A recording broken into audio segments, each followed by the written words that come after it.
As you know, I'm bringing back my recap videos in May, and I'm also going to do Fighter of the Card a bit differently. I'm going to do it as a separate video at the end of every month. Now, I did an update sort of midway through this month, so we actually only have 2 Fighter of the Cards to announce today. But this also gives me a good chance to talk about things in MMA that I've heard that I think are, you know, worth expressing my 2 pence on, which probably, you know, nobody cares about, but never mind. We are going to start where we left off with UFC on Fox, and this was 15. And it was, oh yes, it was the big night for Rockhold, wasn't it? Yes. Now, this one to me is a difficult one. I'm just looking through to remind myself of anything I needed to talk about. I'm sad that the Jimmy Hetz fight ended with a doctor stoppage. Anything else? Bit surprised that Takaya Mizugaki lost, but there we are.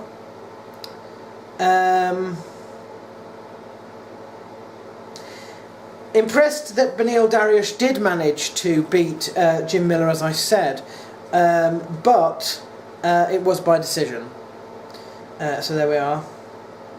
And then we have the 3 which are difficult for me, and they happen to be the 3 at the top match, and I'm going to give my Fighter of the Cards to Luke Rockhold because he has done well in the past, and this is just built on that, and he's sort of been overlooked a little bit by me, so he's going to get the Fighter of the Card for that. He did beat Lyoto, he did beat him, he did finish him as well. However, there are 2 other people on the card who I think did really well.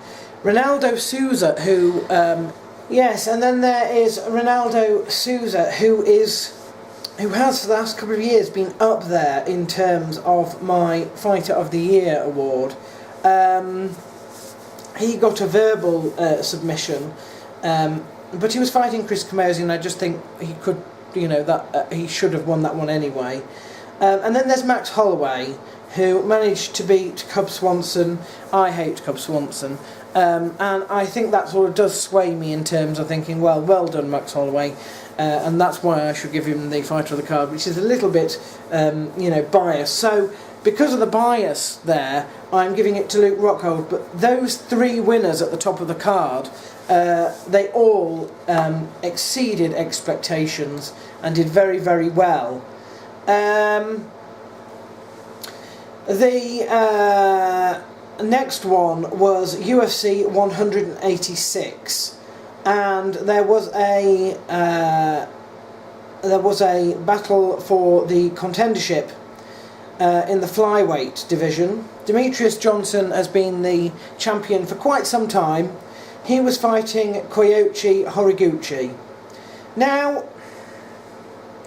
some people have taken it upon themselves to be a little bit mean to Demetrius Johnson because he tends to be quite quiet running up to these fights. He doesn't speak a lot of smack, and you know, he has won a fair amount by decision, but I wouldn't say he was particularly boring.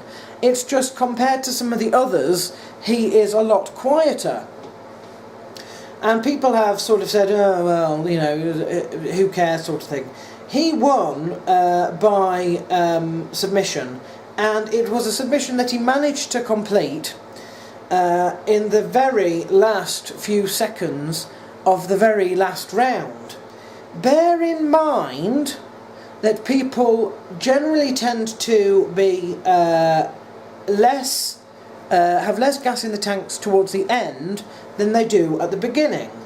You know, if you want to blame that on why Horiguchi submitted, then fair enough. But you know, this is a guy who was still going for submissions, you know, 4 3/4 of a round later. quite annoyed at the amount of haters that I've seen of him online. So, you know, he is getting my Fighter of the Card. Well done. He is a Fighter of the Year. I think not last year, but the year before. And again, it was a case of I gave him the Fighter of the Year, and people were like, well, why is that? Because he had quietly done more than everybody else. And it's not about how loud you are, it's about how successful you are. And he is very, very successful. I don't think I need to mention anybody else particularly on that card. Wasn't a particularly good night for Joe Riggs. Bisping unfortunately did beat CB Dollaway, but it was decision. Quinton Jackson back, and that really is about all there is to say. So, is there anything else I want to comment on about MMA in general? Yes, there is, of course there is. And it's Jon Jones. Now, I actually met Jon Jones in 2010, and he was a very, very nice person indeed. This was before he had moved up in the ranks, been champion a long time. He was a prospect at that point in time, and he was quite young, he was quite nice. Since then he's been champion, and he's been up there with those who are champion of champions, so to speak. But his legacy is a sad one, because I don't know if it's his age or if it's his niceness or whatever, but he has fallen in obviously with the wrong crowds, and he's had a drug problem, and that drug problem was highlighted in a recent event he took part in. He may have won the war, but he certainly lost that battle, because people were not impressed by that. He was said to have gone into rehab, and the company supported him, and yes, I think they should support him in that respect. It wasn't a metabolic steroid that he took, it was just a banned substance, so the effect on the actual match is negligible. That's a hard word to say quickly. And he obviously needed help. I have to admit that he's a big draw, big legacy, lots of money, so they stood by him. Now, recently, as in the last week, he did a very, very silly thing. He had an accident in his motor vehicle. It was serious enough that it broke the arm of a pregnant lady in the car that he had the accident against, so to speak. Now, had that been it, then it would have been disappointing. But he fled the scene, and he possibly fled the scene because he was under the influence of something that he shouldn't have been under the influence of. Because he did return to his car to remove valuables, so to speak, and there is rumours that there was drugs found in the car as well. Obviously, eventually he was caught. I think he turned himself in eventually, but the company has basically said that is it, and it was very, very quick. Stripped him of the title, off you go, deal with your legal stuff, possibly go to prison, and we'll see you when you come back. That is exactly the right move to make. They have to understand several things. Firstly, the guy does have issues, but they have tried to help him with those issues. It's now time for him to face that music and to deal with it.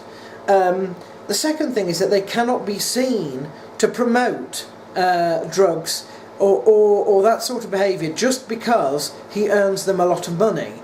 And there has to be a point at which they say, look, despite the fact you are absolutely fantastic, a big draw, lots of money for us, we do have to say, not right now. So I think the UFC should be commended in what they've done. I think they've handled Jon Jones perfectly across all of this. and that does need to be said, because I am first to say when I think they have done a poor representation of supporting their staff or their subcontractors, or however they view their relationship with their fighters. I think it remains to be seen what should happen after Jon Jones has either done a stint in prison or has sorted himself out or whatever, and is ready to come back.